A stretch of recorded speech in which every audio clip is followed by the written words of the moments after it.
Hello my dear students, today I am here to give you some information about the transportation from your 10th standard science textbook chapter name life process. Okay, so let us discuss what is happening during the transportation of certain substances in our body. So we know that for an organism stated to be an living, it should maintain some processes. It should maintain some life processes like nutrition, then control and coordinations that's happening inside our body, and also the transportation, excretion, etc. Right? So in that today we are going to discuss about the transportation process that is happening inside the human body. So he knows that for the transport, the one who behind the transport of all the substance is that blood, right? So blood transport all the substances like hormones. They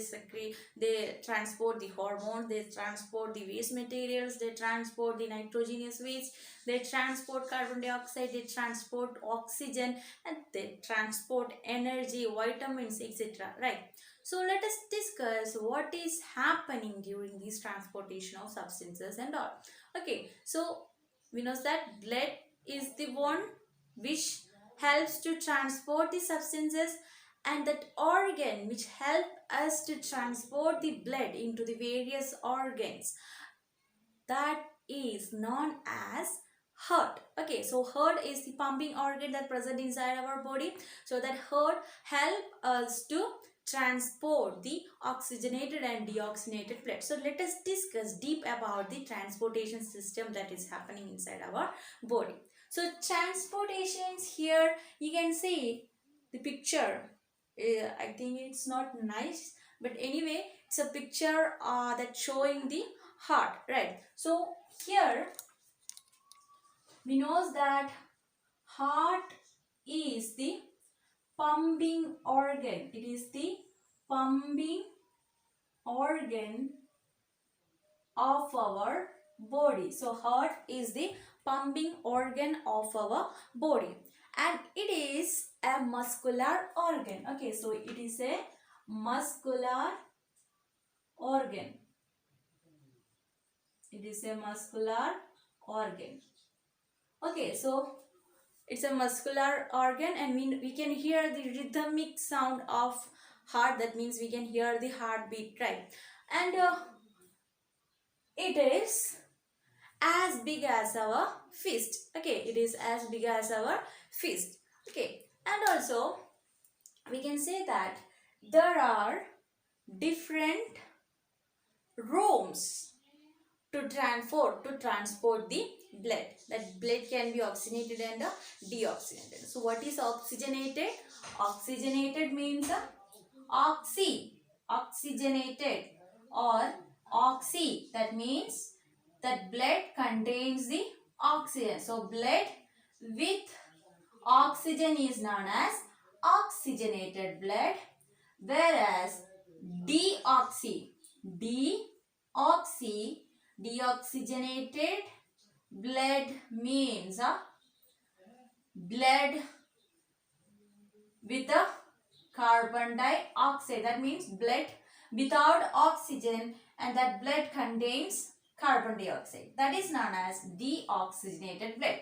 So for the transport of this oxygenated and deoxygenated blood, there are different rooms that present inside the heart for not to mix these two kind of blood. Okay, so I told you that oxygenated and deoxygenated, that means one blood which contains the oxygen and another which contains the carbon dioxide. So if they mix together, what happens? That oxygenated and carbon dioxide blood mixes together, right? So that is not good for us, because you know that we need oxygen to get energy, and we need to remove the carbon dioxide, that which is the waste material that formed after the formation of energy from our cell, right? So it should be removed from our body, otherwise it is very harmful for our body. So for that, for not to mix the blood, we have different chambers present in our heart. So there are 4 chambers we can write 4 chambers are there,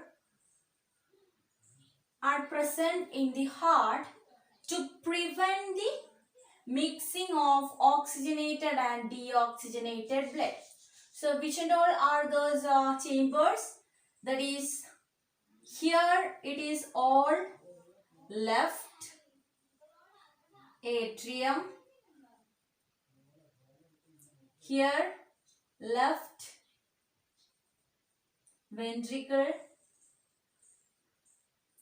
and this one right atrium,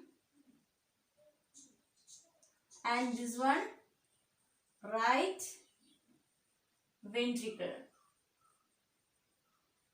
So these are the 4 chambers that help the heart not to mix the oxygenated and deoxygenated blood. Okay, so I told you that heart is an pumping organ. Heart is the pumping organ that present in our body, and it is a muscular organ. It is as big as our fist, and also it has 4 chambers not to mix the oxygenated and the deoxygenated blood. And the chambers that present in the heart are left atrium, left ventricle, right atrium, and right ventricle. Okay, so this side I will show you. This side always will be left and this side always will be right. So when we are drawing like this, here don't write here as right, it is left. Okay, because when we stand like this is our left portion, so we need to label this part also as left atrium. Okay, so this side is left and this side is right. So 4 chambers are there in the heart for not to mix the carbon dioxide blood, rich blood and oxygen rich blood. Okay, then I told you that when we breathe in, right, when we breathe in, we inhale the oxygen. Okay, so that oxygen, so during inhalation, we inhale oxygen into the lungs. In the lungs, we know that alveoli are there. So in alveoli, it is surrounded by blood capillaries. Okay, it is surrounded by blood capillaries. And what happens here? This oxygen will be given to the blood capillaries. So that blood capillaries in which pulmonary vein, okay, listen carefully to that name. It is pulmonary vein. Okay, so pulmonary vein carries the oxygen rich blood to the left atrium. Okay, so this is known as the pulmonary vein. Okay, so pulmonary vein carries oxygenated blood to the left atrium. So once more I will repeat. When we inhale, oxygen will be taken inside to the lungs. Inside the lungs, alveoli are present. That alveoli, we know that it helps for the exchange of gases. Oxygen and carbon dioxide will be exchanged from the alveoli, and alveoli is surrounded by blood capillaries. That pulmonary vein and pulmonary artery will be there. So pulmonary vein carries the oxygen rich blood to the left atrium. Don't forget, pulmonary vein carries blood to the left atrium. Okay, then during filling of the oxygen rich blood, left atrium relaxes. Okay, so when it fills completely, it starts to contract. Okay, during that contraction, what happens? The blood will flow from left atrium to the left ventricle. So that time the left ventricle relaxes. That means when it collects the blood, it relaxes.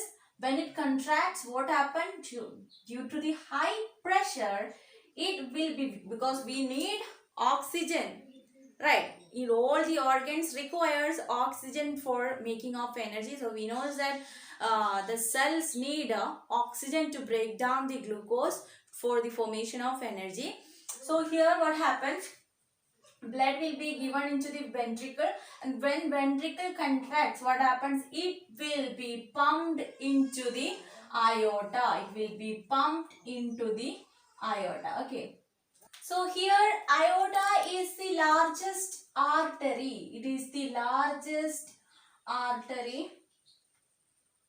It is the largest artery. Why it is said the largest artery? Because it is starting from the heart itself, and it is pumping the oxygen rich blood into all, or that means all organs, okay, like brain. It is transporting the oxygen to kidneys, it transporting oxygen to various other organs that present inside our body. So aorta is the largest artery that present inside our body. Okay, so aorta is the largest artery that present inside our body. Then what happens? This aorta transport the blood into arteries, then arterioles, like that. Then through that it will be given into the different organs and different parts of the body. Okay, so all organs or all the cells get enough amount of oxygen rich blood. Okay, so they can work for the production of energy and all.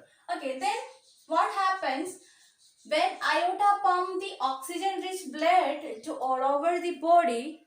What happens? It will be utilized by the cells for making energy, right? That we know that I told you that for making energy, for the breakdown of glucose, the cells requires oxygen. From where it is happening? From the mitochondria of the cell, right? So it takes the oxygen and prepare the energy, and with the energy they will produce waste substances like carbon dioxide and water, right? So here the carbon dioxide formed as a result of formation of energy in the cell, that carbon dioxide should be removed.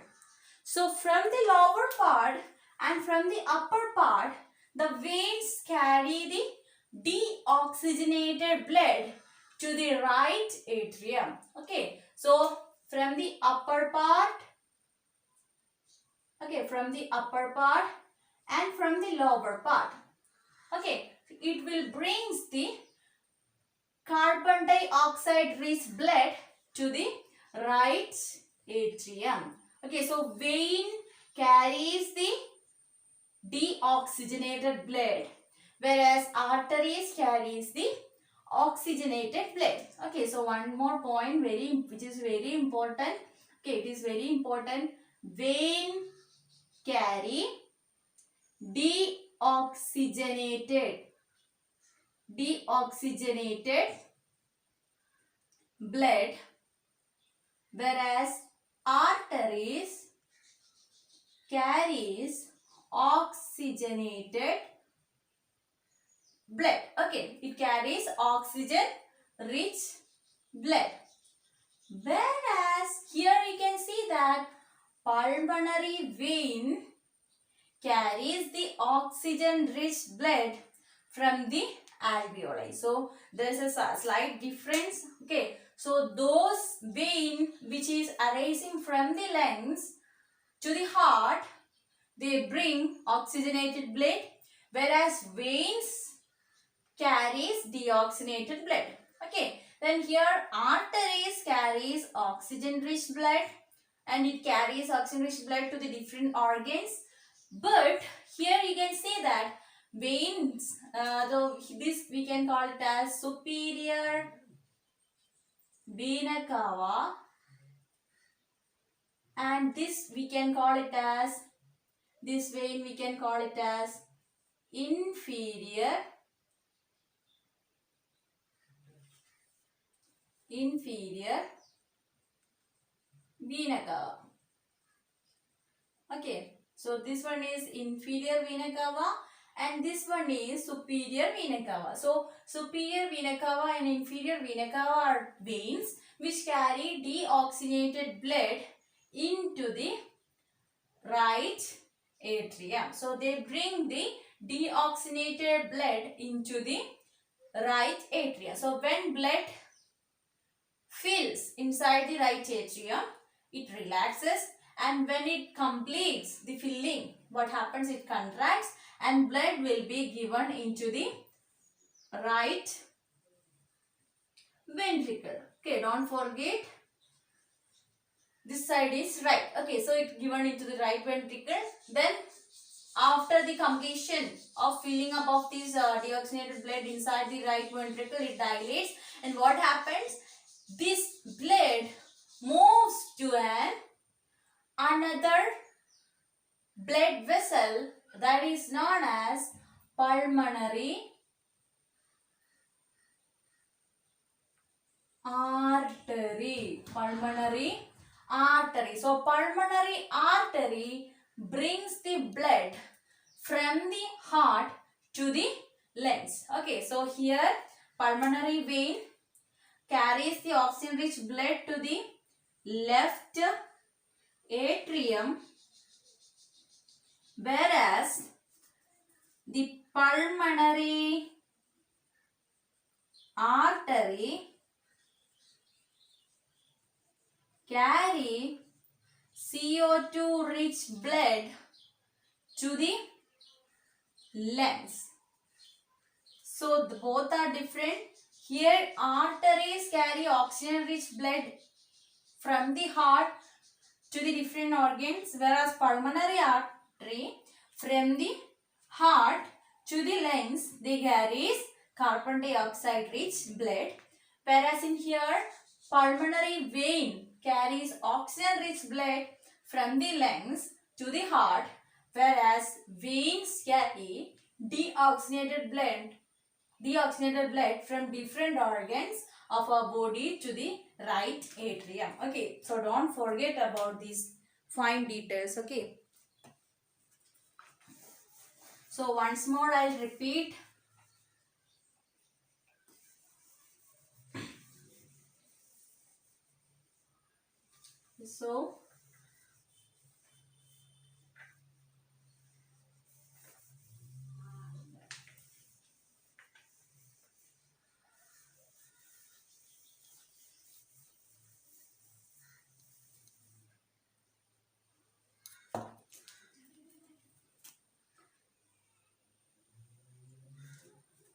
So what and all we need to remember?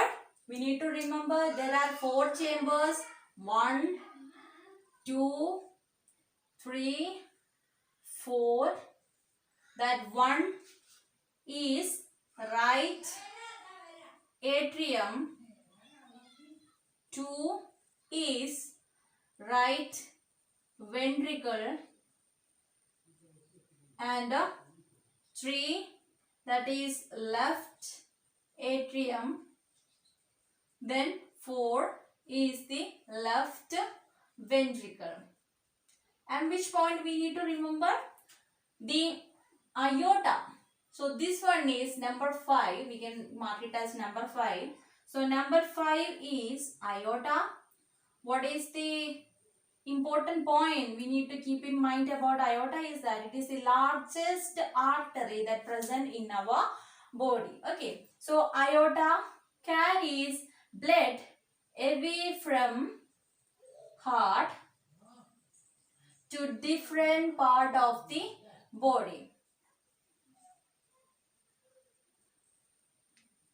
Okay, and we know that aorta then branches into arteries, then arteries into arterioles, etc. Okay, so arteries carry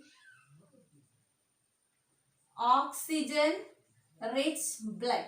Okay, so after utilization of this oxygen rich blood by the cells inside our body, what happens? It will produce an carbon dioxide, and that carbon dioxide rich blood will be given into the or filled into the right atrium with the help of veins. That veins we can call it as superior, that it is called superior because it collects all the CO2 rich blood from the upper part of the body, and this we can call it as inferior because it collects all the carbon dioxide rich blood below the heart. Okay, so that's why it is called inferior. So these both are veins. So here we can say it as veins carry CO2 rich blood. Okay, then what happens here? Pulmonary, when the right ventricle fills up, it will given into pulmonary vein. So we can mark it as number 6. So number 6 is pulmonary artery. What is the function of pulmonary artery? It gives CO2 rich blood to lungs for exchange it to out from our body. Okay, so that happens here, and this one is pulmonary vein which carries oxygen rich blood from the lungs to the heart. Okay, so that's all about the pathway of flow of blood in our body through the pumping organ heart. So we can write a pathway for the flow of blood through this pumping organ. So first we will start from lungs. Okay, from lungs, who will carry oxygen rich blood? Who will carry pulmonary vein carry oxygen rich blood toward, so we can make it a box here. From the lungs it will carry oxygen rich blood to left atrium, to the left atrium. From the left atrium it goes to left ventricle, right? Then from the left ventricle it goes to aorta, then to the arteries, then to different body parts. Okay, so when the body parts use up this oxygen, they will produce carbon dioxide rich blood. Okay, so this will be carried by vein. Okay, it can be superior vena cava, that is upper side part. Blood will be carried by the superior vena cava, and the inferior vena cava which carried the blood from the lower part. Okay, it will brings this blood to where? To the right atrium. Then it will be given to right ventricle. Then through the right ventricle with the help of pulmonary artery, it gives CO2 rich blood to the lungs. Okay, so we can write CO2 rich blood for the purification. Okay, so lungs will gives out carbon dioxide or exhale carbon dioxide through the nostrils. Okay, so that is happening actually in the transportation. Okay, so lungs, from the lungs O2 rich blood will be carried by the pulmonary vein to the left atrium, then to the left ventricle, then aorta and arteries helps to transfer the blood, oxygen rich blood to the body parts. Then body parts will use up these oxygen rich blood and they will give off CO2 to the blood. So CO2 rich blood will be carried by the vein. It can be called superior vena cava. So upper side part blood will be collected by superior vena cava and lower part blood is collected by the inferior vena cava to the right atrium, then to the right ventricle, then through the pulmonary artery, the CO2 rich blood will be given to the lungs. So that's all about that pathway of the transportation of blood in our. Now let us discuss some of the differences between the atrium and the ventricle. Okay, so we can discuss, it's a very important question. What are the difference between the atrium and the ventricles? Okay, so we know that there are two atriums and two ventricles. So first difference we can write is that atrium is the upper chambers of the heart, whereas ventricles are the lower chambers of the heart. So first point we get upper chambers of heart, lower chambers of heart. Okay, then second point we can write, they get blood, this atrium get blood from the vein. So one example I'll say that left atrium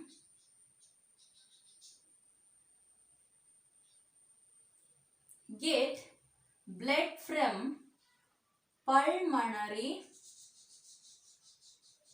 vein, whereas right atrium get blood from superior and inferior vena cava, superior and inferior vena cava. Okay, whereas here the left ventricle receive blood from the left atrium, as well as right ventricle receive blood from the right atrium. Okay, so left ventricle and right ventricle receive blood from atria. Okay, it receive blood from the atria. Okay, then third point we can write is that atrium gives blood to the ventricles, gives blood to ventricles, whereas ventricles gives blood to different parts. Okay, gives blood to different parts. And atrium chambers are very thin chambers. They are very thin chambers because there is no pressure and all. Whereas in the case of ventricle, because of the presence of valve, they are very thick because they need to provide an high pressure to transport the blood from the ventricles to the different parts of the body. Okay, thin walled chamber, here thick walled chamber. So these are the differences between the atrium and ventricles. Okay, so it's very important. Question can be asked like, what are the differences between the atrium and ventricle? So what and all are the differences? Atrium, that upper, they are the upper chambers, whereas these are the lower chambers. And here they receive blood from the veins, that is left atrium receive blood from the pulmonary vein, whereas right atrium from superior and inferior vena cava, which are veins. And left ventricle and right ventricle receive blood from the atriums. Okay, and this give blood to the ventricle, whereas it gives blood to different parts of the body. Whereas this chamber is thin-walled, whereas ventricles are thick-walled chambers. Now we can discuss about double circulation.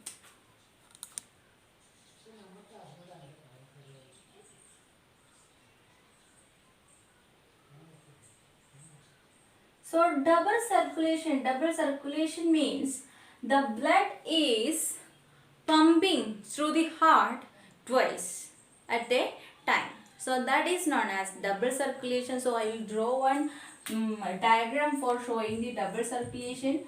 So here you can write it as atrium, left atrium, and here you can write lungs. Okay, lungs, capillaries. Okay, so from the lung capillaries, it brings blood to the left atrium, or you can write it as left atrium, otherwise you can write it as heart. So lungs capillaries bring oxygen-rich blood at pulmonary vein. Vein carry oxygen-rich blood to the heart, and from there it will be given into different parts of the body. Body. You can write body. Okay. Parts. And that time what happens? This will be utilized by the cells, and it gives deoxygenated carbon dioxide rich blood to the heart, and which is carried by the vena cava. Here it is carried by the arteries, or you can write down as aorta. Okay. Then vena cava carries the blood from the upper and lower parts to the heart. From the heart it will give to the lungs by the help of pulmonary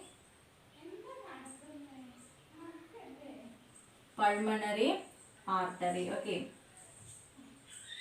So that is the double circulation. So it is this double circulation is happening only in the case of mammals and birds. We can give example for mammals and for this double circulation as mammals and birds, because we requires lots of energy. Okay, we requires lots of energy for the work done, and we need to maintain the body temperature. So we need to get lots of oxygen. So but if because of the presence of these chambers, 4 chambers present in our body, it helps to know to mix the carbon dioxide rich blood and oxygen rich blood, so we will get enough amount of oxygen.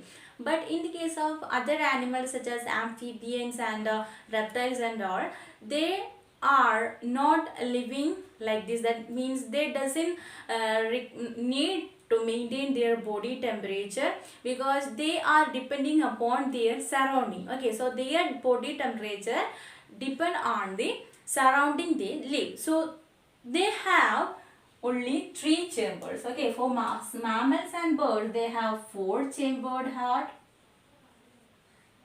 whereas in the case of amphibians and reptiles, they has 3 chambers. Okay, they has 3 chambers. Whereas in the case of fishes, okay, in the case of fishes, they has 2 chambers. They has 2 chambers, that is 1 atrium and 1 ventricle.